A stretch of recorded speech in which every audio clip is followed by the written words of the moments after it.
Welcome back to Woke Nation. It's August 27th, Monday morning, very early Monday morning. It's about 1:15 in the morning when I'm recording this.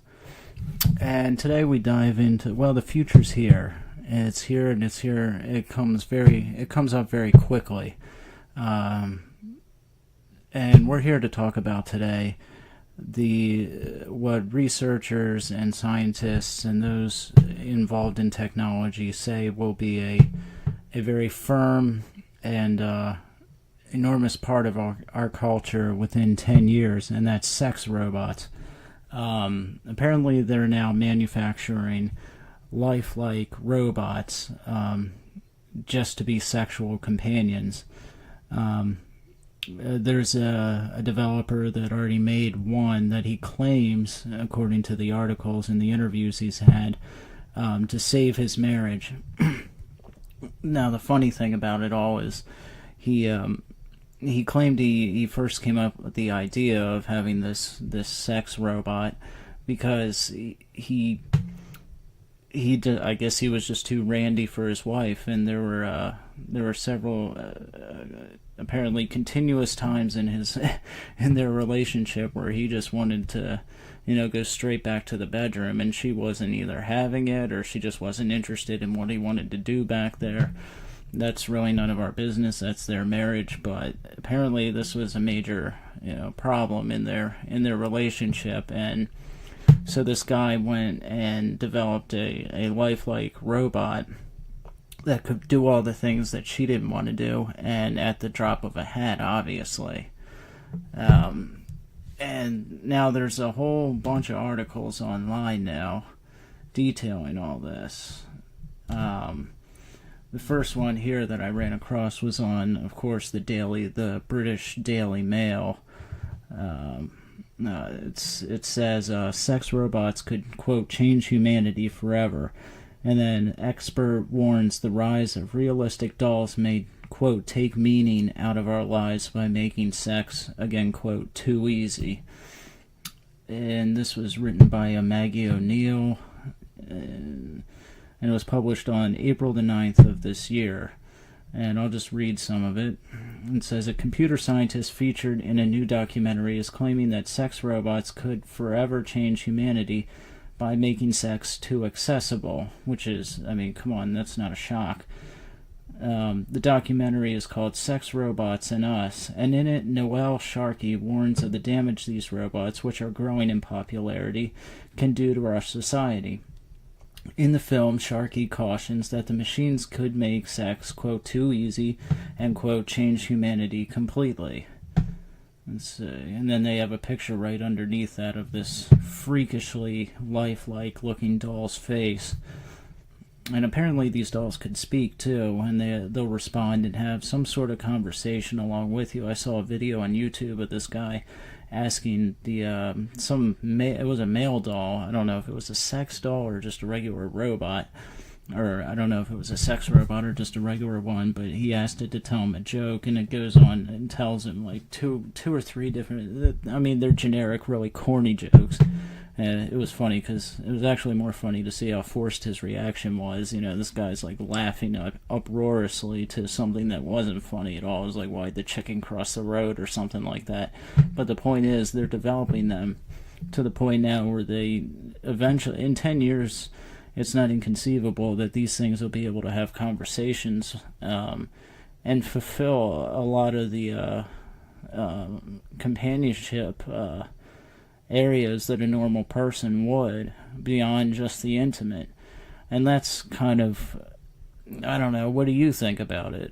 I know from my perspective, just thinking about it on my own, like, this is kind of frightening, only because, well, for many different reasons. And there's a whole slew of reasons why I think it's unethical, obviously, not least of which that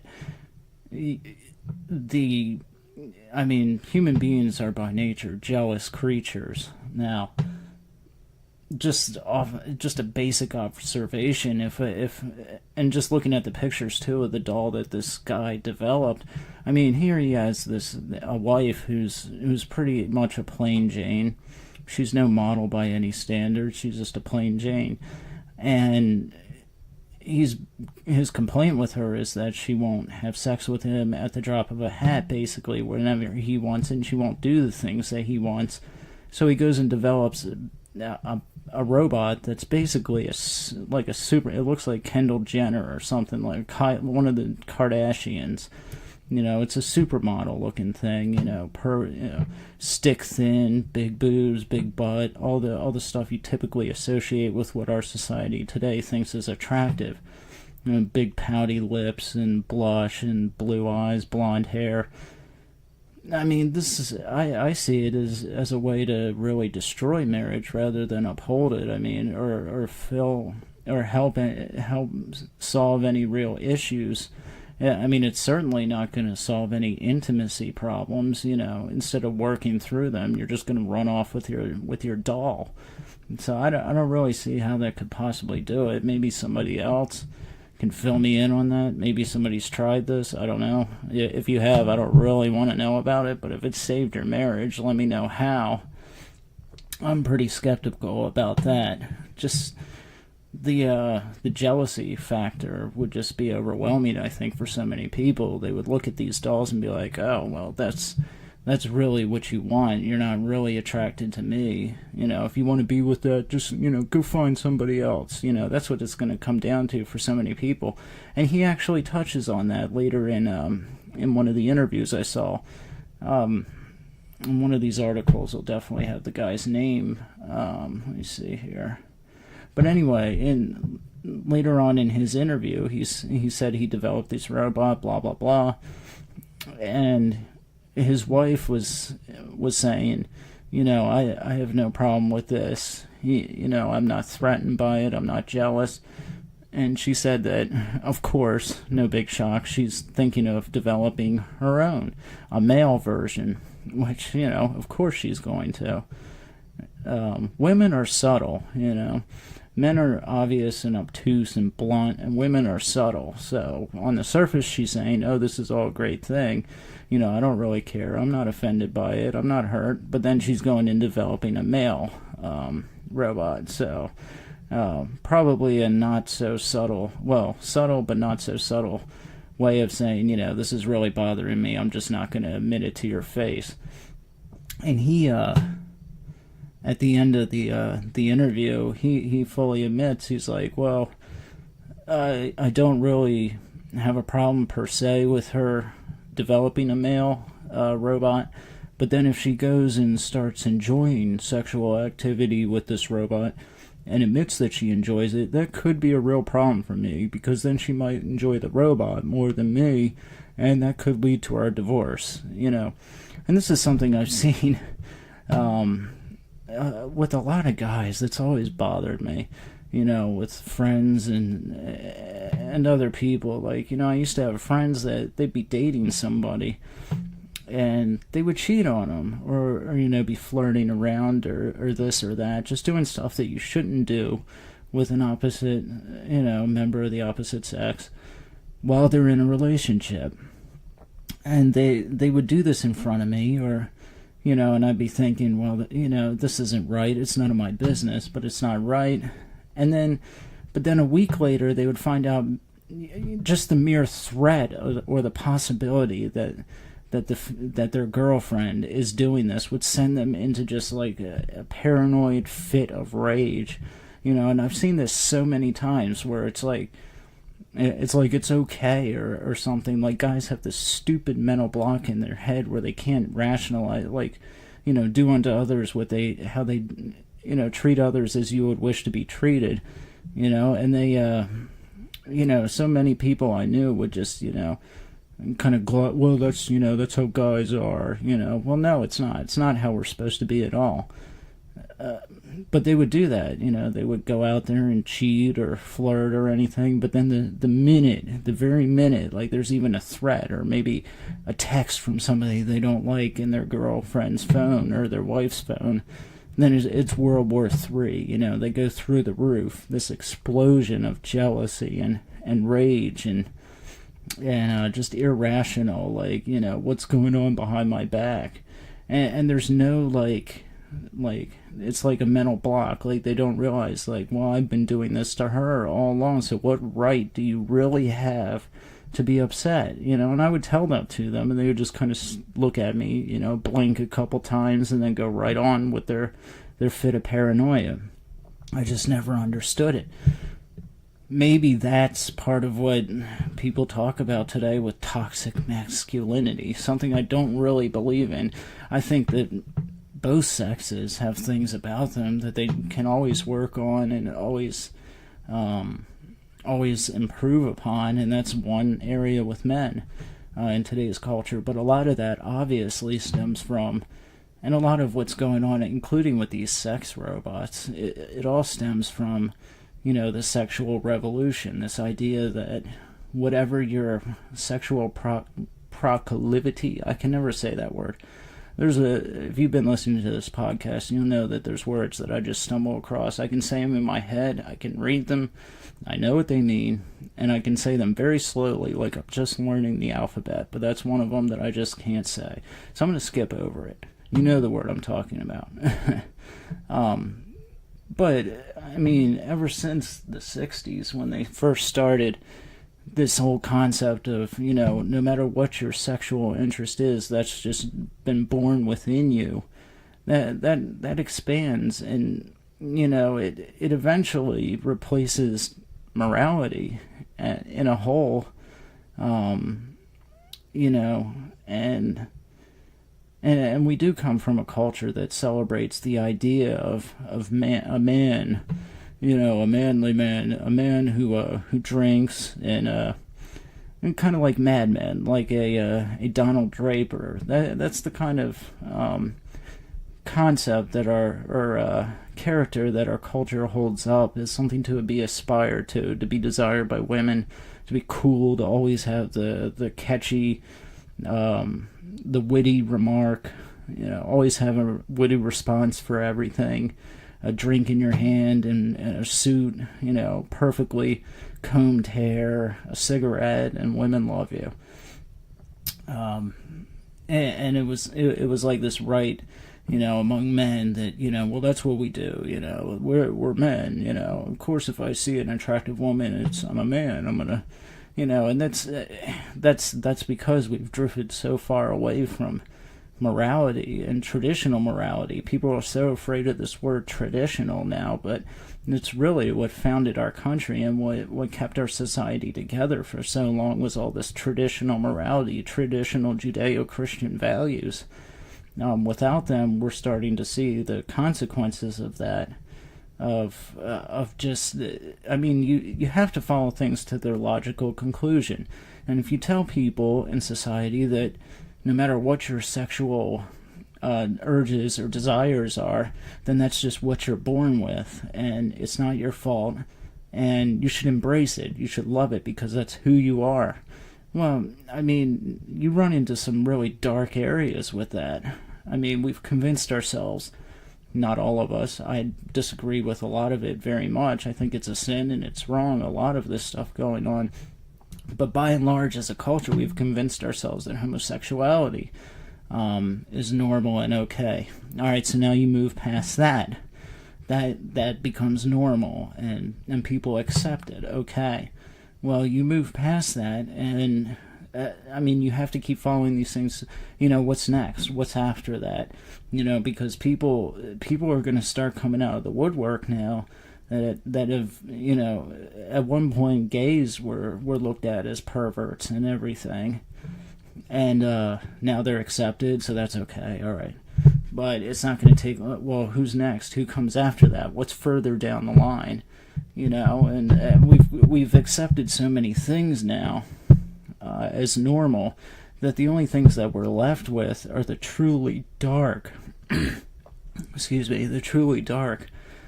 perversions like pedophilia and bestiality, stuff like that. And that's what's next. And I'm not crazy for saying that. A lot of it, you can already see the very beginnings of it. There was just a movie out not too long ago that had some sort of relationship between a woman and an animal. It was like The Shape of Water or something like that. I don't know if that's the movie. I think it is. I'd have to look it up. perhaps somebody out there knows what I'm talking about. But this, you always see faint glimmers of the stuff popping up before, it's kind of like they're testing the waters to see how people react before they really push it out there. And pedophilia is something that you're seeing a lot of now. There was that TED Talks. I did a podcast on it a week or two ago about a TED Talks where it was a German speaker. She got up there and she was basically saying that pedophilia is also something that you're born with. It is not an evil perversion or anything like that. And the only thing really wrong with it is when you act on it to harm a child. So really, we're starting to get to the place, if we haven't already gotten there, where there is no such thing as morality. And morality is only solely defined as your interaction with another human being, whether it hurts them or not. And that is the textbook definition of Satanism, really, if you think, or humanism. Well, maybe not, I don't know about humanism, but Aleister Crowley, who considered himself the most evil man alive, the most wicked man alive, his quote, his motto was, "And it harm no one, do what thou wilt." And that's where we've arrived. And I believe that's also Aunt LaVey's motto, who is the leader of the Church of Satan now. If he's still alive, I'm not sure. He might have died, but Aunt LaVey, Aleister Crowley, this is, it's at the point now where the only thing, action and motives don't matter. It's only action, so something is really only either right or wrong based on whether it harms somebody else. And so that's gonna take us to a lot of dark places, and that's part of why certain people are really warning against these robots, and I think with a lot of, not just some, but a lot of justification, because there were also, I watched a video on this on YouTube also, where they were talking about how this not only could save a marriage, which is dubious to say the least. And again, if somebody has some proof of that out there, send it to me. At the end of this, I'll put out my email. I've been doing that lately, and send me whatever send me some evidence. Let me dig into this a little bit. But on the surface, it's frightening stuff to me. But they were saying that this could be a cure for pedophilia. The idea being that pedophiles can, use these robots, and they intentionally make, or are planning on making, childlike robots. And that's part of the fear, that these will just be used to encourage pedophiles. Now, they defend it by saying, well, the pedophile will just have the robot, the child robot, basically, and enact all their perversions on this robot instead of a human being. And of course, again, this is just and it harm no one, do what thou wilt. This is totally ignoring whether something is right or wrong, and judging it only by whether it affects another human being. Now, to an extent, I believe only laws should be made on that basis, but morality in the culture is something that is totally different. I have a much more libertarian idea of law. I don't think the government has any right to ban something based on a legislator's morality or their opinion of a moral point, but in the culture, that's far different. And this is, as a culture, we're reaching like a total bottom, like a bottom from which, there is nowhere else you go after this. There really isn't. When there is no morality, and when you've erased all of that and removed it all, you're seeing the insanity of it. And this whole thing with robots too, it's like, sometimes I think that's the idea, to turn people, to kind of like equate people with robots in a lot of ways,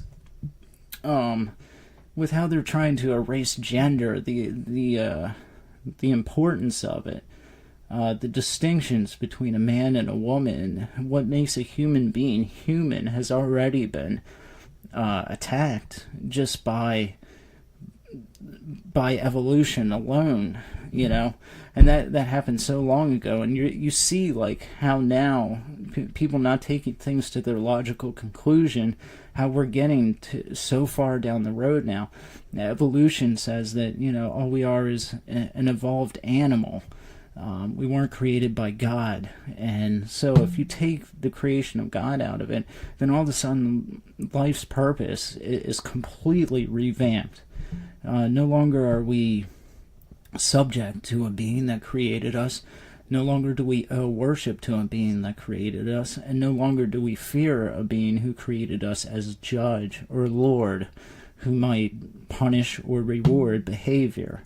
When you remove all of that, what you're left with really is only your life on earth. There is no eternity to fear or expect or hope in.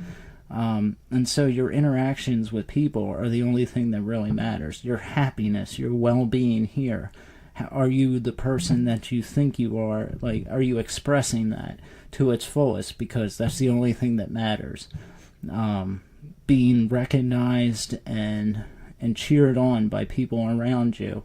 Fame, money, beauty, sex, pleasure. All these things all of a sudden are it. Because there is nothing else. And I mean, you can't ask for a better recipe for all the things that we're dealing with now. Suicide. I mean, if there is nothing else after this, and this is all there is, and pleasure is the only God out there, then you're going to be seeing a lot more people killing themselves. I'm sorry, but that's true. Addiction. It's no wonder that so many people are just numbing themselves completely to reality. I mean, and I think there's so many reasons for why addiction, like to heroin, which I did a podcast on last week, and I've done a couple on that. But that's not going anywhere. It is only going to rise. It's only going to continue. It's going to grow, and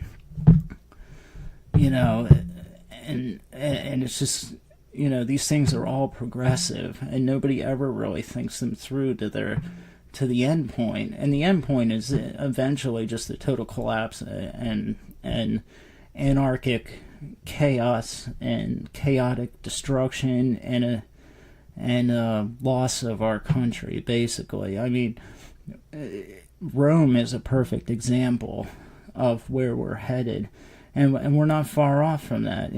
With in Rome, the Emperor Caligula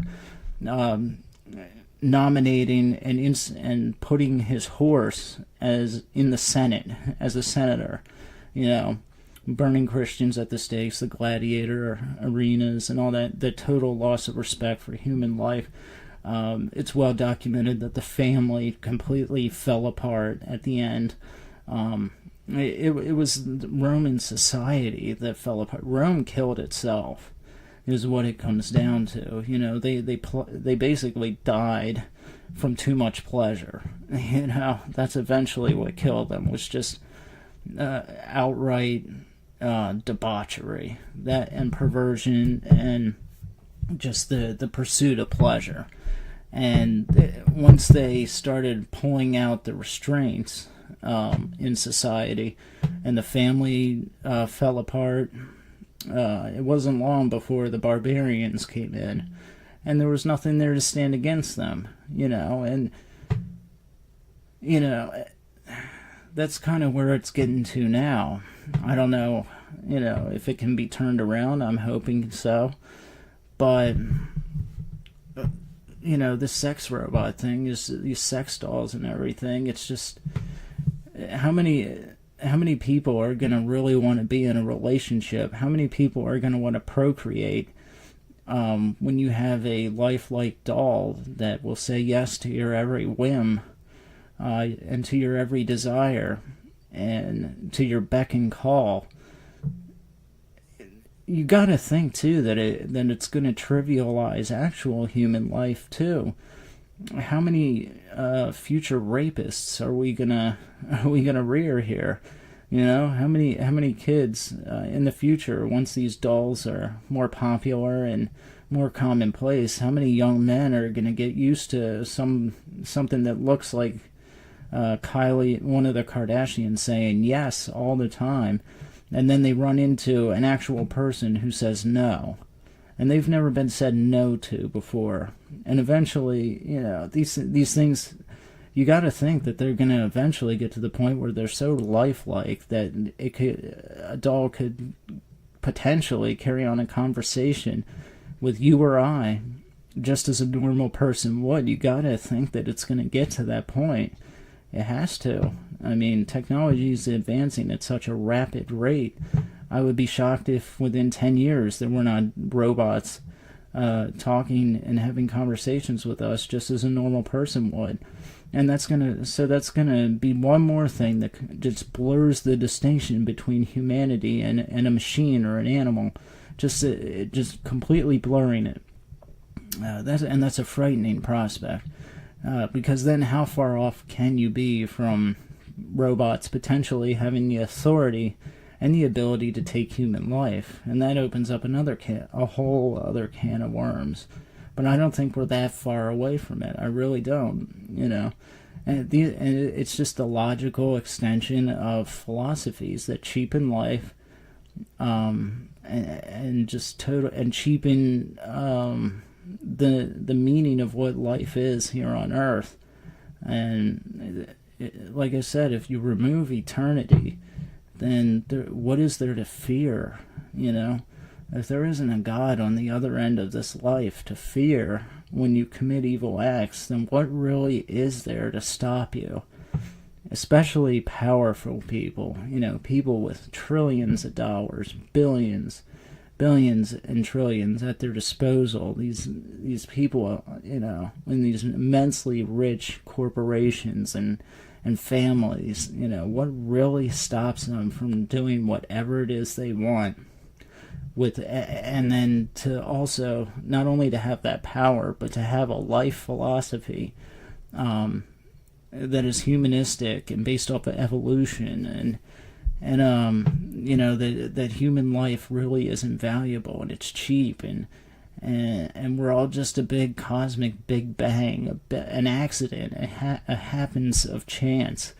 You know, that's not a positive thing for anybody. It's not a positive way to look at life. The end result of that is nihilism and suicide. And if anyone really believes, you know, the opposite of what I do, I would love to hear. I'm always interested in hearing the opposite side, and I'd like to hear a positive spin of it.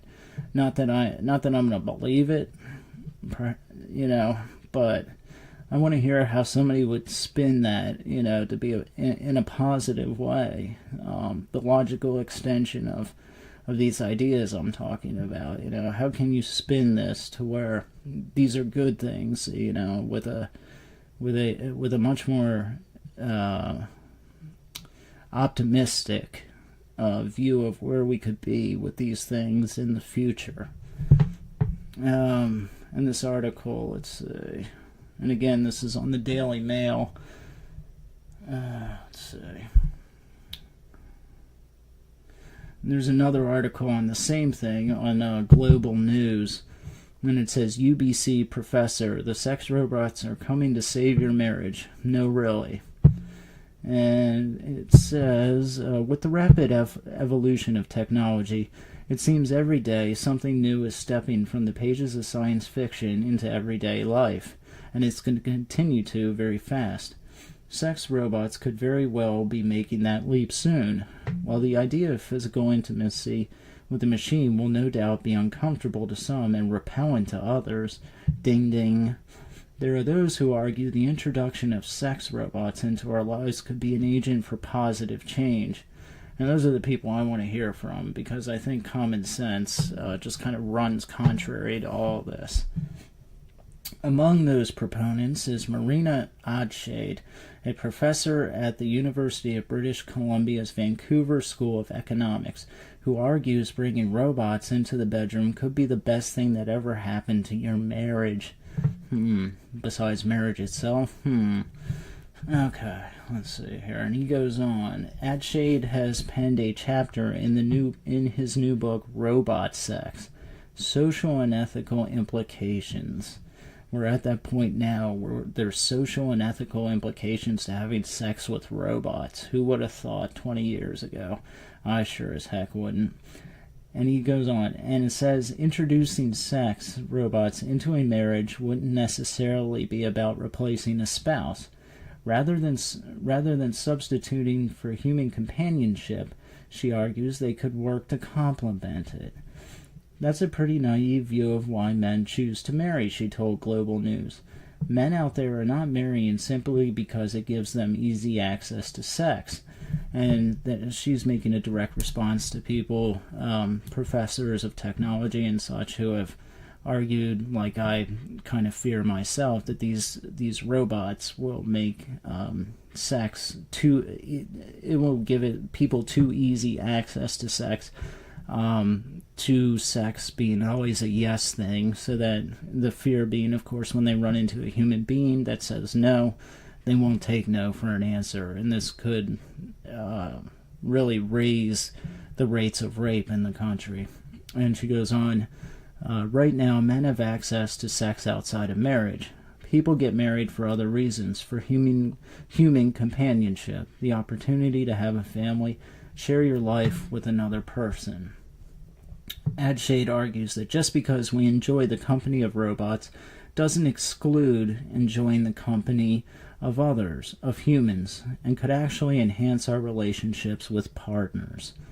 They don't really say how, though. They just keep saying it could enhance it, but I'm not seeing how. In any of the articles, I've not seen how. She argues that the very definition of a marriage has changed radically in the past half century. Well, that's an understatement. Where the role of a man was once to bring home an income while a wife was expected to raise a family, she says expectations and responsibilities within a marriage have proliferated. Oh, I actually said that without stumbling over it. In fact, she argues, delinking sex and marriage could actually work instead to take pressure off of modern relationships. Yes, pressure off the relationship, she says, but also pressure in terms of who you choose. You know, right now we want somebody who is everybody to us. We want somebody who is going to be a great parent, a great companion, your best friend, somebody who you're also sexually compatible with. And that's a tall order. Well, it is, and that's why instead of rushing into marriage, a lot of people now, especially in the Christian community, go through something called courtship, and that's traditionally what a lot of people did. You actually get to know the person for a while before you take the leap of marriage. A lot of divorces today are because people just rush into it without spending time and taking the time to actually know that this is somebody I could spend my life with, because marriage is supposed to be a partnership between a man and a woman for life. That's the way God designed it, with the intention of procreation, at the family unit, all those traditional things that are definitely being erased. It's no wonder, you know, with the rise of you know, and I've been thinking too about contraception. I mean, of course I've used it. Everybody I know does, but you got to think too about that. Well, you know, and I'd be interested in hearing from anyone who listens to this, you know, their thoughts on condoms or birth control or any of that. You know, really, is that right? And just for the sake of argument, I mean, biblically, if we're put here to procreate, then is it right, really, to inhibit that or to put it to block that? You know, is that right? I don't know. Between a man and his wife, I mean, obviously, sex is something that's supposed to be enjoyed between a married couple. It's, you know, it's a gift from God, basically, for a married couple.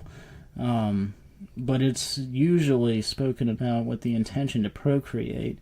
You know, I've heard it said many times in the Christian community that sex was made so enjoyable, because otherwise nobody would ever do it. which, I mean, that's a no-brainer, but, that's why it's enjoyable, so that people actually will procreate. So is it really something that's just supposed to be done for the sheer sake of it, the sheer pleasure? Or are you only supposed to do it with the possibility of procreation? And so would it be morally wrong for a Christian to block that, to inhibit that, and just perform the act just for the sheer sake of it? I don't know. If anyone has any answers to that biblically or anything else, I'd love to hear back.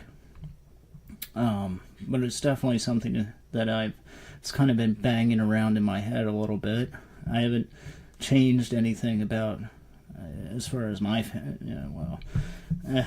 I don't know, but it's these are things that we just take for granted sometimes. It's just out there. Oh, there's a pack of condoms and there's birth control, and everyone's on birth control now or using condoms or something, because pregnancy is seemingly the last thing anybody wants. That's like you get that phone call and you want to jump out a window.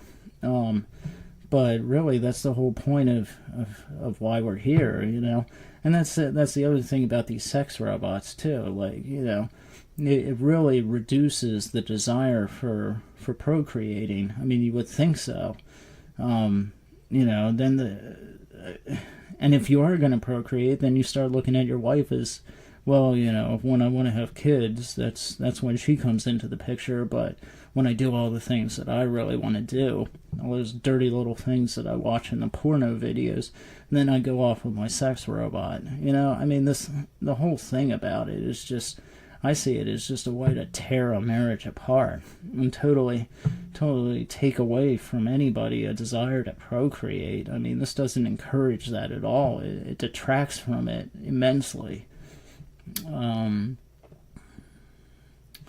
The article on Global News goes on, even if sex robots aren't widely adopted by society, they provide a valuable way to open the conversation around what marriage is and how it will evolve as society and technology advances, added. Either way, it will likely be some time yet before sex robots could become common household technology.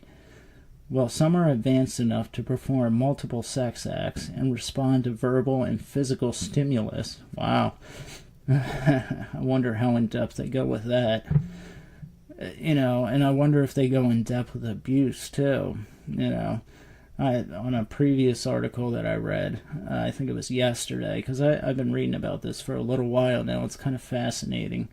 They're planning on making robots that, when they go into detail about it, any desires, so what about people that have besides pedophiles, that you're encouraging by making child robots, which is beyond perverse?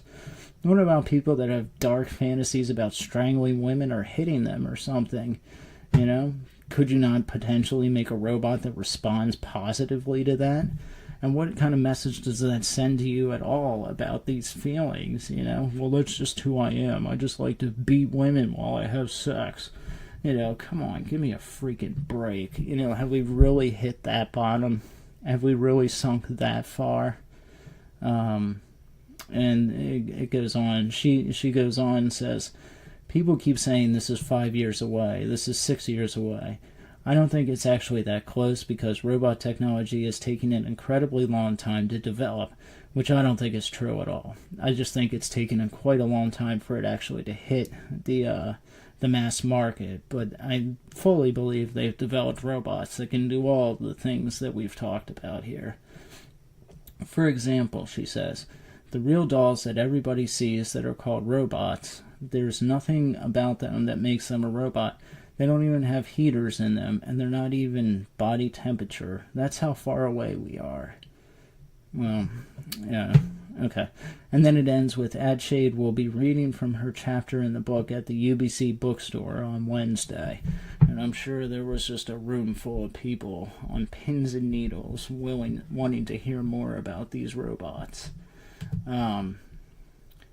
So yeah. if anybody knows anything more about this, definitely email me. But this is not a positive thing as far as from what I've read. I think everybody's fears about it are well founded,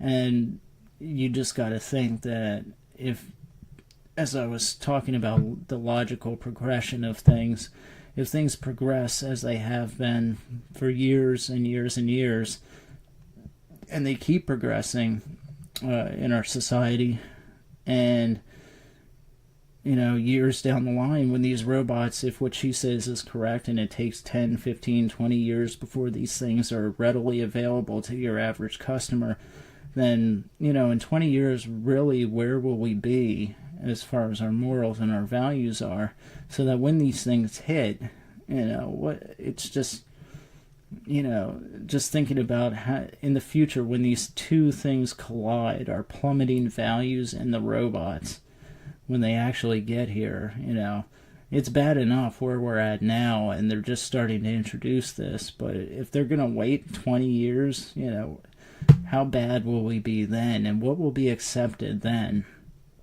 It's kind of scary to think about. But I don't know. I'm kind of a cynic. I'm pessimistic. I'm not. That's just how I look at things, and I think I have pretty good reason to, with the way things are headed in a lot of different ways. But if anyone has a optimistic spin on these robots, feel free to let me know. You can email me at roadnottaken, ROADNOTTAKEN 04@juno.com. Don't forget to subscribe to Woke Nation on iTunes, Podbean, and my YouTube channel, which will have more videos up there shortly. There's also a Facebook page for Woke Nation, so like and follow that. Next week we'll be back with actually a slightly more upbeat episode on people watching in Walmart. It's the perfect place if you really enjoy people watching. You get to see the whole smorgasbord of American society, from the rich to the poor to the really poor to the middle class to the super rich. Everybody, and I mean everybody, goes to Walmart. I know that because I go there late at night sometimes, and you can see a lot of crazy things, and really funny, humorous things as well. If you've ever done a search on Google for Walmart pictures that nobody wants to see, there's some freaking funny ones in there, let me tell you. I've seen people dressed as robots, people dressed as sex robots, they're clowns, there's mimes, and people with their pants down around their ankles. There's a picture of a former Hell's Angel asleep in his little cart, one of those mobile carts with his stomach hanging down. You see anybody and everybody at Walmart, and it's really funny. If you've never done that, go there late at night sometime and just people watch. I'm always excited to go to Walmart because I get a real kick out of it. It's real funny. But that's next week. It'll be people watching in Walmart. But for now, that's the end of this episode of Woke Nation. Good night, and God be with you.